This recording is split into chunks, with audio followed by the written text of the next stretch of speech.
ಬಿಹಾರ ಚುನಾವಣಾ ಫಲಿತಾಂಶದ ಕುರಿತು ಧ್ರುವ ರಾಠಿ ಮಾಡಿರುವಂತಹ ವಿಶ್ಲೇಷಣೆ ಸಂಚಲನವನ್ನ ಮೂಡಿಸಿದೆ. ಅವರು ಹೇಳಿರೋ ಹಾಗೆ ಬಿಹಾರ ಚುನಾವಣಾ ಫಲಿತಾಂಶ ನಮ್ಮ ದೇಶದ ಪ್ರಜಾಪ್ರಭುತ್ವದ ಅಡಿಪಾಯಕ್ಕೆ ಕಂಟಕಾನ. ಧ್ರುವ ರಾಠಿ ಮಾಡಿರುವ ವಂಚನೆ ಮತ್ತೆ ಚುನಾವಣಾ ಕೈಚಳಕ ಕುರಿತು ಗಂಭೀರ ಆರೋಪಗಳು ದೇಶಾದ್ಯಂತ ತೀವ್ರ ಚರ್ಚೆಗೆ ಗ್ರಾಸಾಗಿವೆ. ಭಾರತದ ಪ್ರಜಾಪ್ರಭುತ್ವದ ಅತ್ಯಂತ ಮುಖ್ಯ ಸ್ತಂಭವಾದ ಚುನಾವಣಾ ಪ್ರಕ್ರಿಯೆ ನಿಷ್ಪಕ್ಷತೆಯ ಬಗ್ಗೆನೇ ಈ ಗಂಭೀರ ಆರೋಪಗಳು ಮೂಲಭೂತ ಪ್ರಶ್ನೆಗಳನ್ನ ಎತ್ತಿವೆ. ಬಿಹಾರ ಚುನಾವಣೆಗಳು ದೇಶದ ಇತಿಹಾಸದಲ್ಲೇನೆ ಅತ್ಯಂತ ಅನ್ಯಾಯಯುತ ಚುನಾವಣೆ ಆಗಿರಬಹುದು ಅಂತ ಧ್ರುವ ರಾಠಿ ತಮ್ಮ ವಿಶ್ಲೇಷಣೆಯನ್ನ ಆರಂಭ ಮಾಡ್ತಾರೆ. ಕೇವಲ ಸೋಲಿನ ನೆಪವಾಗಿ ಓಟ್ ಕಳ್ಳತನದ ಕಥೆಯನ್ನ ಹೇಳಲಾಗ್ತಾ ಇದೆ ಅನ್ನುವಂತಹ ಮಡಿಲ ಮಾಧ್ಯಮಗಳ ನಿರೂಪಣೆಯನ್ನ ಅವರು ತಳ್ಳಿ ಹಾಕ್ತಾರೆ. ಇದು ಕೇವಲ ಒಂದು ನಿರೂಪಣೆಯಲ್ಲ, ಇದು ಸತ್ಯ ಅಂತ ರಾಠಿ ಅವರು ಪ್ರತಿಪಾದಿಸ್ತಾರೆ. ನಿಜಕ್ಕೂ ಬಿಹಾರ ಚುನಾವಣೆಯಲ್ಲಿ ಮತದಾರರ ಇಚ್ಛೆಯನ್ನ ಗೌರವಿಸಲಾಗಿದೆಯಾ? ಚುನಾವಣಾ ಆಯೋಗವು ತನ್ನ ಸಾಂವಿಧಾನಿಕ ಕರ್ತವ್ಯವನ್ನ ನಿಷ್ಪಕ್ಷವಾಗಿ ನಿರ್ವಹಿಸಿದೆಯಾ? ಆಡಳಿತಾರೂಢ ಮೈತ್ರಿಕೂಟ ಅಕ್ರಮ ಮಾರ್ಗಗಳನ್ನು ಬಳಸಿದೆ ಅನ್ನುವಂತಹ ಆರೋಪಗಳಲ್ಲಿ ಹುರಳಿದೆಯಾ? ಬಿಹಾರದ ಚುನಾವಣಾ ನ್ಯಾಯಸಮ್ಮತತೆಯ ಕುರಿತು ಧ್ರುವ ರಾಠಿ ಅವರು 6 ಗಂಭೀರ ಆರೋಪಗಳನ್ನ ಜನರ ಮುಂದಿಟ್ಟಿದ್ದಾರೆ. ಅದರಲ್ಲಿ ಮೊದಲನೆಯದು 10,000 ವರ್ಗಾವಣೆ ಕಾನೂನುಬದ್ಧ ಲಂಚ. ಬಿಹಾರ ಚುನಾವಣಾ ಅಕ್ರಮಗಳ ಮೊದಲ ಮತ್ತೆ ಅತಿ ದೊಡ್ಡ ಸಾಕ್ಷ್ಯ ಅಂತ ಅಂದ್ರೆ 10,000 ರೂಪಾಯಿಗಳ ನೇರ ವರ್ಗಾವಣೆ.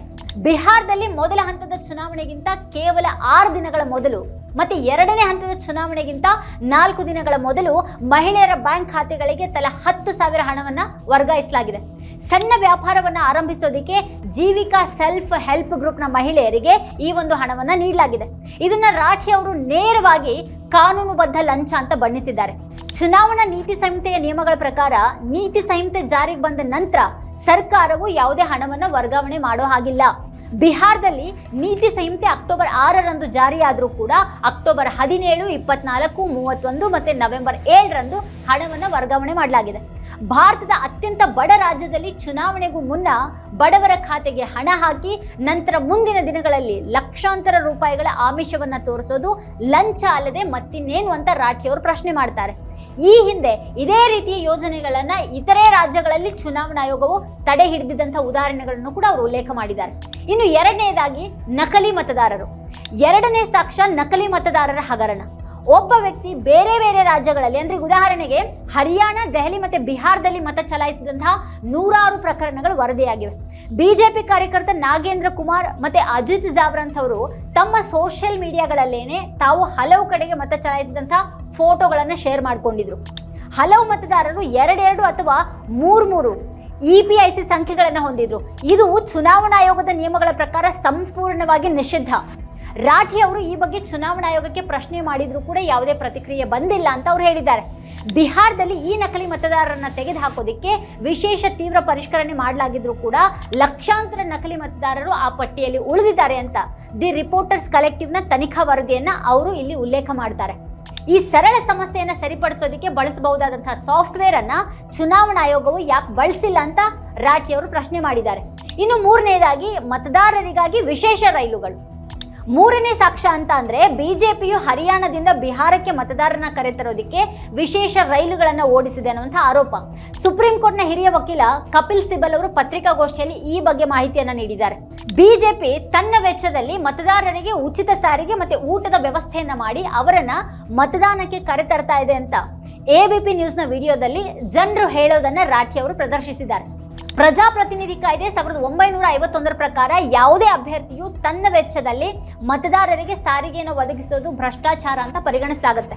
ಒಂದು ನಗರದೊಳಗೆ ಉಚಿತ ಸಾರಿಗೆಯನ್ನ ನೀಡೋದೇ ತಪ್ಪಾದಾಗ ಬೇರೆ ರಾಜ್ಯದಿಂದ ಮತದಾರರನ್ನ ರೈಲಿನಲ್ಲಿ ಕರೆತರೋದು ನಿಯಮಗಳ ಸ್ಪಷ್ಟ ಉಲ್ಲಂಘನೆಯಾಗಿದೆ. ಚುನಾವಣಾ ಆಯೋಗವು ಈ ರೈಲುಗಳನ್ನು ತಡಿಬೇಕಾಗಿತ್ತು, ಆದ್ರೆ ಆ ರೀತಿ ಮಾಡಲಿಲ್ಲ ಅಂತ ರಾಠಿ ಅವರು ಆರೋಪ ಮಾಡಿದ್ದಾರೆ. ಇನ್ನು ನಾಲ್ಕನೇದಾಗಿ CCTV ನಿಯಮಗಳ ಬದಲಾವಣೆ. ನಾಲ್ಕನೇ ಪ್ರಮುಖ ಸಾಕ್ಷ್ಯ ಅಂತ ಅಂದ್ರೆ ಚುನಾವಣಾ ಆಯೋಗವು CCTV ನಿಯಮಗಳನ್ನ ಬದಲಾಯಿಸಿರೋದು. ಮತಗಟ್ಟೆಯ CCTV ದೃಶ್ಯಾವಳಿಗಳು ಒಬ್ಬ ವ್ಯಕ್ತಿ ಬೇರೊಬ್ಬರ ಹೆಸರಿನಲ್ಲಿ ನಕಲಿ ಮತ ಹಾಕಿರೋದ್ರ ಬಗ್ಗೆ ಪ್ರಮುಖ ಸಾಕ್ಷ್ಯವಾಗಬಲ್ಲದು. ಆದ್ರೆ ಇತ್ತೀಚೆಗೆ the conduct of election rules 1961ರಲ್ಲಿ ತಿದ್ದುಪಡಿಯನ್ನ ತಂದು CCTV ದೃಶ್ಯಾವಳಿಗಳನ್ನ ಚುನಾವಣಾ ಪೇಪರ್ಸ್ ಪಟ್ಟಿಯಿಂದ ಹೊರಗಿಡಲಾಗಿದೆ. ಇದರಿಂದಾಗಿ ಯಾವುದೇ ವ್ಯಕ್ತಿಯೂ ಕೂಡ ಅಥವಾ ನ್ಯಾಯಾಲಯವು ಈ ದೃಶ್ಯಾವಳಿಗಳನ್ನು ಪಡೆಯೋದಕ್ಕೆ ಸಾಧ್ಯ ಇಲ್ಲ. ಅಷ್ಟೇ ಅಲ್ಲದೆ ಫಲಿತಾಂಶವನ್ನು 45 ದಿನಗಳೊಳಗೆ ನ್ಯಾಯಾಲಯದಲ್ಲಿ ಸವಾಲು ಹಾಕದೇ ಇದ್ರೆ ಈ ದೃಶ್ಯಾವಳಿಗಳನ್ನು ಅಳಿಸಿ ಹಾಕೋದಿಕ್ಕೂ ಕೂಡ ಅವಕಾಶವನ್ನು ನೀಡಲಾಗಿದೆ. ಚುನಾವಣಾ ಆಯೋಗದ ಮುಖ್ಯ ಆಯುಕ್ತರೇ ನಮ್ಮ ತಾಯಂದಿರ ಹೆಣ್ಣುಮಕ್ಕಳ ವಿಡಿಯೋವನ್ನ ನಾವು ಹೇಗೆ ಹಂಚೋದಿಕ್ಕೆ ಸಾಧ್ಯ ಅನ್ನುವಂಥ ಹಾಸ್ಯಾಸ್ಪದ ಸಮರ್ಥನೆಯನ್ನ ನೀಡಿದ್ದಾರೆ ಅಂತ ರಾಠಿ ಅವರು ಟೀಕೆ ಮಾಡಿದ್ದಾರೆ. ಇದು ಸಾಕ್ಷ್ಯಗಳನ್ನ ಮರೆಮಾಚುವಂತಹ ಸ್ಪಷ್ಟ ಪ್ರಯತ್ನ ಅಂತ ಅವರು ದೂರಿದ್ದಾರೆ. ರಾಠಿ ಮಾಡಿರುವಂತಹ 5ನೇ ಆರೋಪವು ಮತದಾರರ ಅಳಿಸುವಿಕೆ ಕುರಿತಾಗಿದೆ. ಚುನಾವಣಾ ಆಯೋಗವು ನಡೆಸಿದಂತಹ SIR ಪ್ರಕ್ರಿಯೆಯಲ್ಲಿ 46ರಿಂದ 47 ಲಕ್ಷ ಹೆಸರುಗಳನ್ನು ಮತದಾರರ ಪಟ್ಟಿಯಿಂದ ತೆಗೆದುಹಾಕಲಾಗಿದೆ.